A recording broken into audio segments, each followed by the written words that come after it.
Hello friends, welcome back on my YouTube channel limitless science में आप लोगों का स्वागत है। और आज हम एक और नई वीडियो लेके आए हैं जिसमें हम बात करेंगे आयंस के ऊपर। और आप लोग को बताएंगे आयंस क्या होते हैं, आयंस कितने प्रकार के होते हैं, आयोनिक कंपाउंड्स क्या होती है और आयंस की वैलेंसी क्या होती है। जैसे कि आप लोग बोर्ड पे देख रहे होंगे, मैंने क्वेश्चन में लिखा है व्हाट इज आयन, यानी कि आयंस क्या होते हैं। दूसरा question how many types of ion, यानी कि आयंस कितने प्रकार के होते हैं।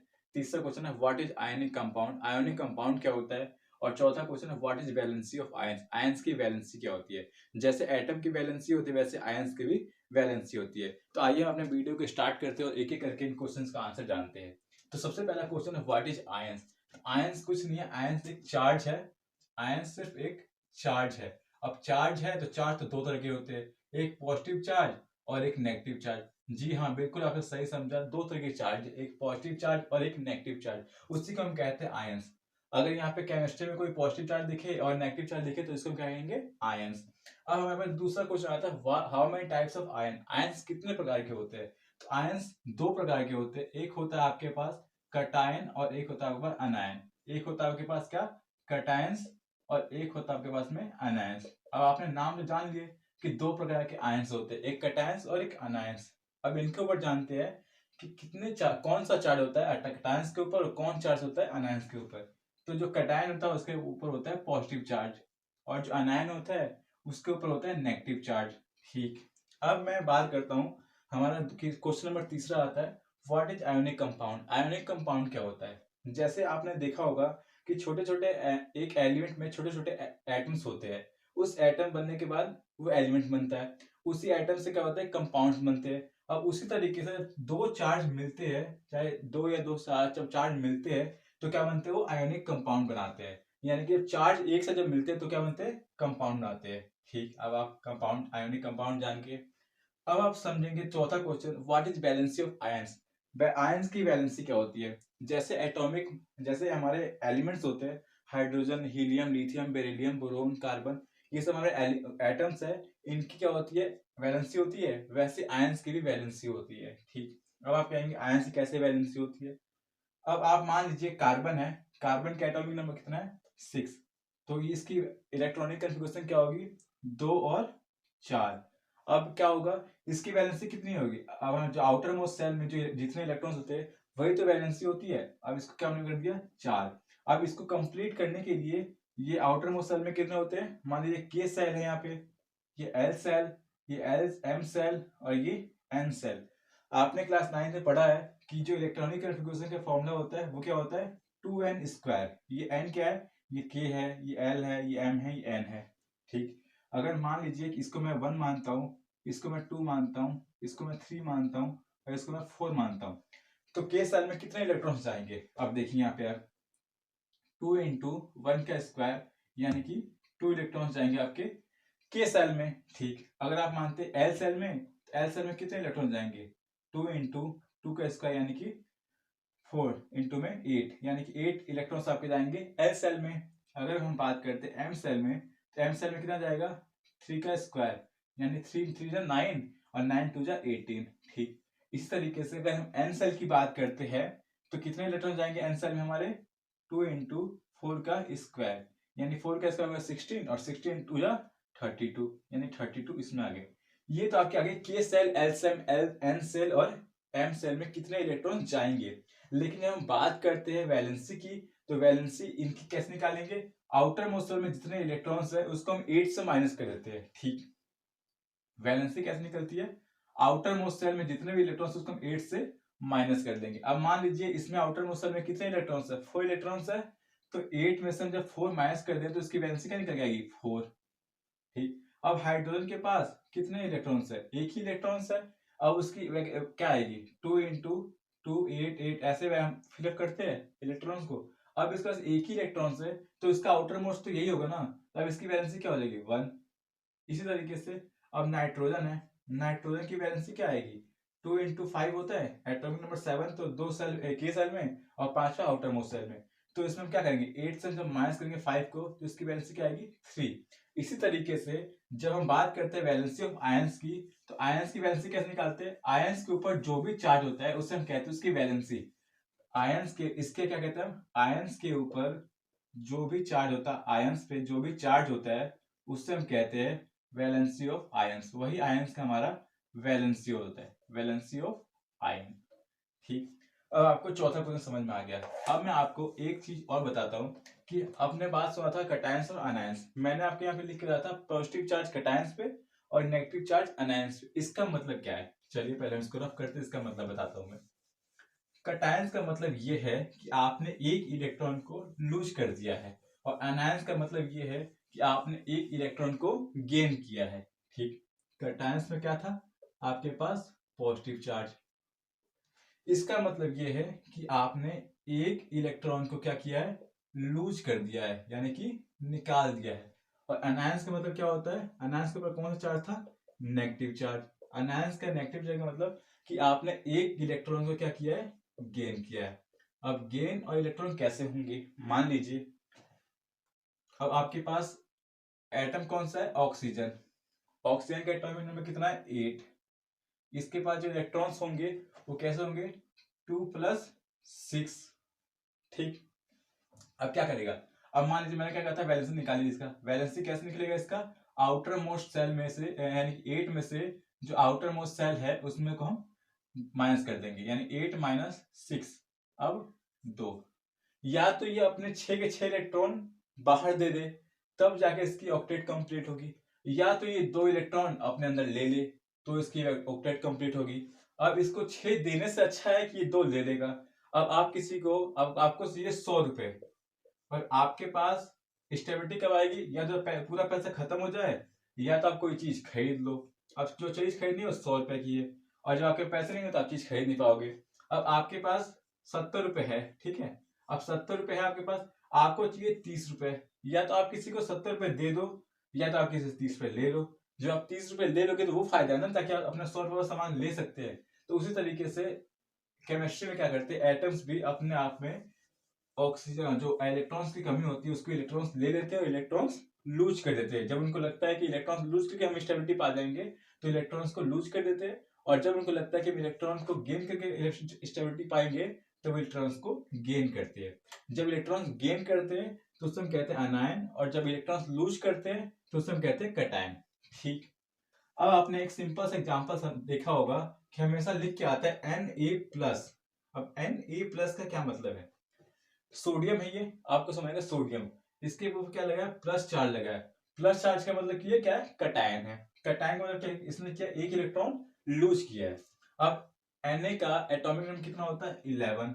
अब मैं इसकी अगर इलेक्ट्रॉनिक कंफ्यूजन करूं तो क्या होगा, 2 के सेल में जाएगा, उसके बाद 8 जाएगा, और उसके बाद तीसरे में क्या जाएगा, 1 जाएगा। तो अब बताइए एक लूज करने में फायदा है या 7 लेने में फायदा है, इसको इसको एक लूज करने में फायदा है। इसलिए क्या करता है, अपने एक इलेक्ट्रॉन किसी को दे देता है, यानी कि इलेक्ट्रॉन किसके पास चले जाते हैं। जब इसने एक इलेक्ट्रॉन लूज कर दिए तो क्या हो जाएगा, ये कैटायन बन जाता है। इसलिए इसके ऊपर क्या होता है, पॉजिटिव चार्ज लग के आता है, यानी कि ये कैटायन का फॉर्मेशन कर लेता है। ठीक, दूसरी बात, ये तो आपको मैंने सिंपल सा एग्जांपल बता दिया। अगर हम बात करते हैं Na की, तो Na में क्या होता है, इसका एटॉमिक नंबर कितना है, 11।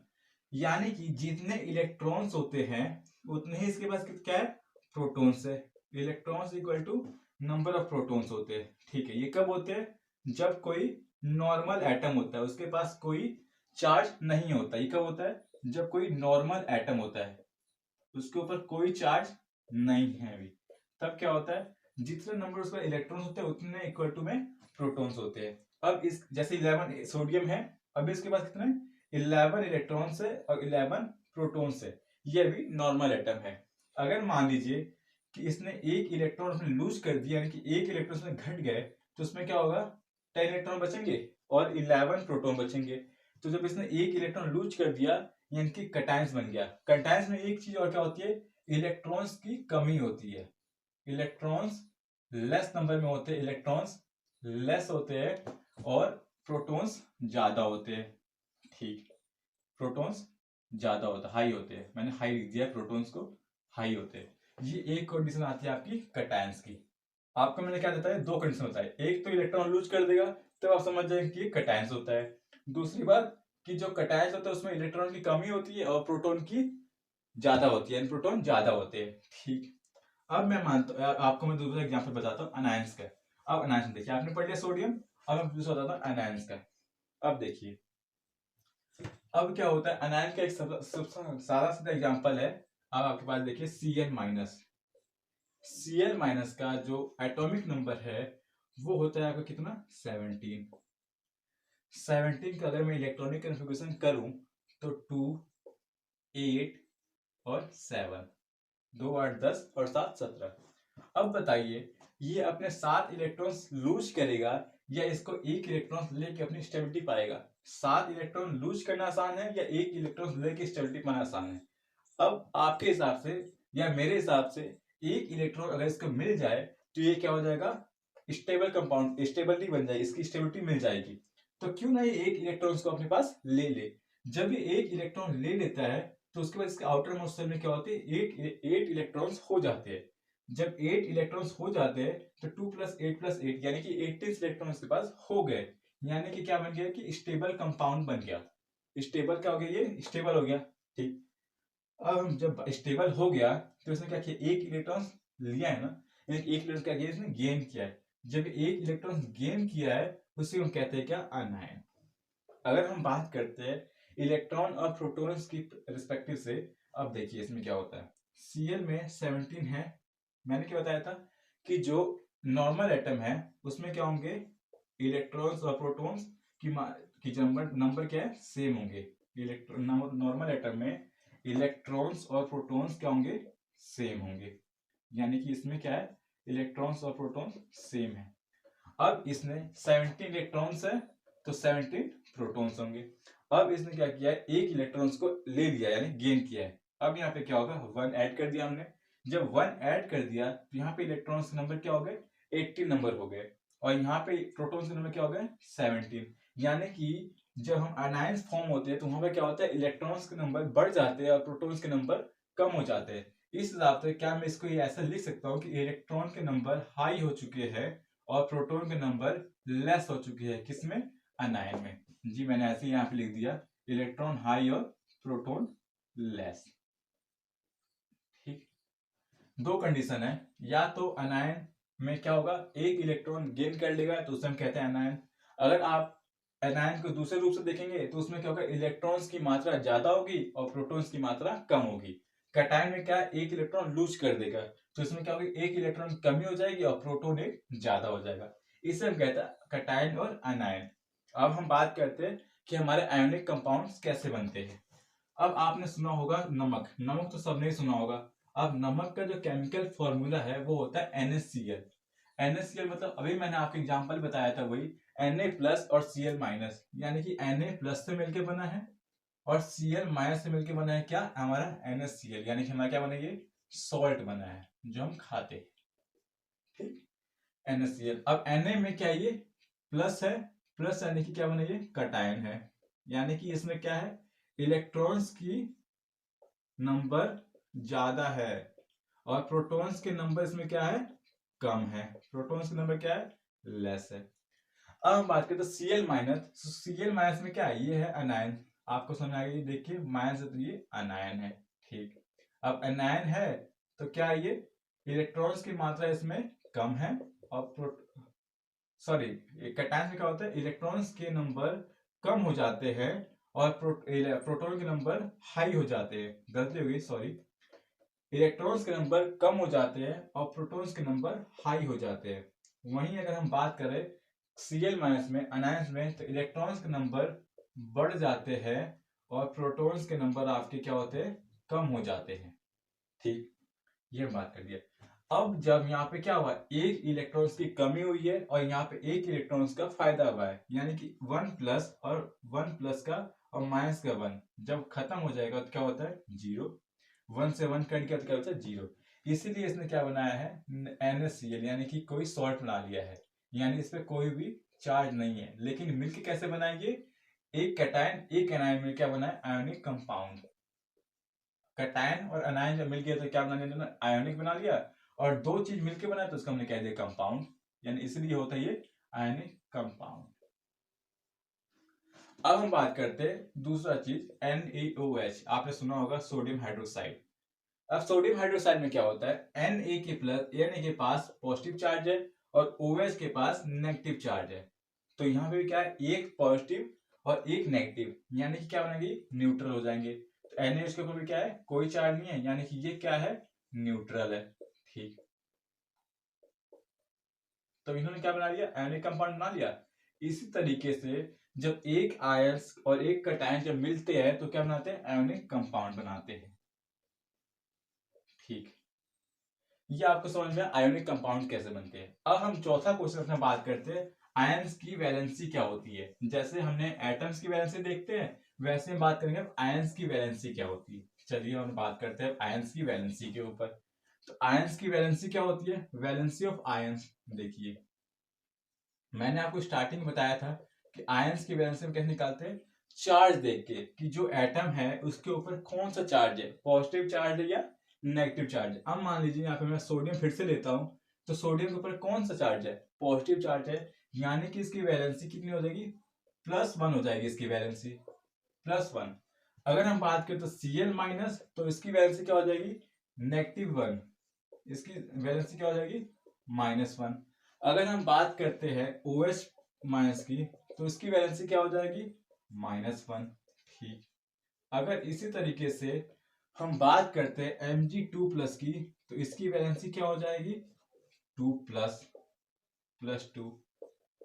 अगर हम बात करते हैं एल्युमिनियम की, तो एल्युमिनियम क्या होती है, एल्युमिनियम का कितने चार्ज होता है, Al+3, यानी कि इसकी वैलेंसी क्या हो जाएगी, +3। तो वैलेंसी ऑफ आयन हम कैसे देखते हैं, जो उसके ऊपर चार्ज हो वही उसकी वैलेंसी होती है। इस तरीके से हम आयंस की वैलेंसी को देखते हैं। ये जो आयंस मैंने आपको बताई है बहुत ही ज्यादा इंपॉर्टेंट है। अगर आपको आयंस आते हैं तो आप कोई भी केमिकल्स के केमिकल फॉर्मूले को आराम से लिख सकते हैं। और ये जो मैंने आपको बताया ये बहुत ही ज्यादा बेसिक है और यहाँ से ही आयंस की शुरुआत होती है। और आपको भी पता चल गया होगा कि आयंस कितने प्रकार के होते हैं, आयंस कौन कौन से होते हैं, आयोनिक कंपाउंड कैसे बनता है और वैलेंसी ऑफ आयंस क्या होती है। अगर वीडियो अच्छी लगी तो लाइक करें, चैनल में पहली बार आए हैं तो सब्सक्राइब करें। ऐसी वीडियो देखते रहे ताकि हमें भी मोटिवेशन मिले, और वीडियो को लाइक करना ना भूले, और शेयर से शेयर होगा तो शेयर कर सके। चलिए, थैंक यू, धन्यवाद। आज की वीडियो में इतना ही, धन्यवाद।